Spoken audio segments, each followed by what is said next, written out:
In today's gospel reflection, we focus on the gospel Wednesday of Holy Week, almost starting into those great liturgies at the end of Holy Week that we celebrate every year. And I was struck today by the verse before the gospel, that Jesus was led like a gentle lamb to the slaughter. He was led. A lot of times when we think of that, we think of people being slaughtered. We think of it in the context of in too human of a way. And most of the time it's going to be totally against a person's will.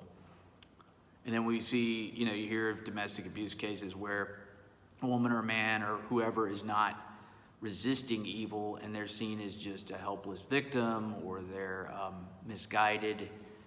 And so we kind of want to take that meaning and that connotation and put it on Jesus. But Jesus being meek means something very different. It means that he was wholeheartedly trusting in his Father's plan. Him being God himself, God in a sense was still his Father. And he was trusting completely in God's plan. That is meekness. Meekness is recognizing that I am powerless as an individual over the evils in the world and over me, but I'm not therefore just a victim. But when I unite myself to Jesus and his victimhood, I recognize that my God will be there to take care of me. My God will vindicate me, and my God will raise me, and that he will actually allow me to become a better person through uniting my own crosses and difficulties. And sometimes it means being persecuted for what I believe. That's hard.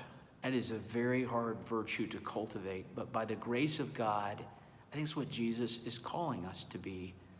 All lambs, in a sense, led to the slaughter. But not in the sense that we have no hope, but we have great hope. Great hope, the hope of Christ's resurrection, that through our death to ourselves, we will find true life in Christ, that he will use even the unfair things that might happen to us for our good. It requires great courage, great trust, not to resist evil. And yet, notice how Jesus responds to Judas. He does not say that what Judas is doing is right or okay.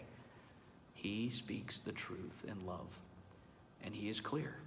Brothers and sisters, my prayer is that as we enter into this Holy Week, more deeply into these great mysteries, that we would unite our own difficulties to Christ and allow him to cultivate meekness in our hearts, knowing that there is great hope with meekness because it rests in the confidence of God, that virtue that he will deliver us one day in his time and his way.